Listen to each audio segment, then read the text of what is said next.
God's people never say that. దేవుని ప్రజలు ఎప్పుడు ఆ మాట అనడానికి వీళ్ళే. నువ్వు బ్రతకాల, కడ ఊపిరి వరకు బ్రతకాల. దేవుడు నీకు ఎంత ఆయుష్ ఇస్తే ఆ ఆయుష్ కడ వరకు నువ్వు బ్రతికి ఎవరికి మహిమకరంగా ఉండాలా? దేవునికి మహిమకరంగా ఉండాలి.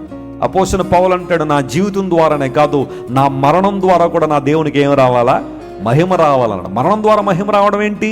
సరైన విధానంలో దేవుని పిలుపునందుకుని చనిపోవడం తప్పు కాదు.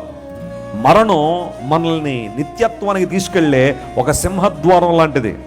దానిలో ప్రవేశించడం తప్పేం కాదు. ఒకవేళ ఏదన్నా విధానంలో మరణం రావడం అది దైవ చిత్తానుసారంగా అవ్వడం ఇబ్బంది ఏమి లేదు. కానీ నీకు నీవుగా బలవన్మరణానికి పాల్పడినా, నీకు నీవు జీవితాన్ని ముగించేసుకుందామని ఒక చెడు నిర్ణయం తీసుకుని నీ జీవితాన్ని కనుక ముగించుకుంటే ఆ మరణం ద్వారా దేవునికి ఎప్పుడు మహిమ రాదు.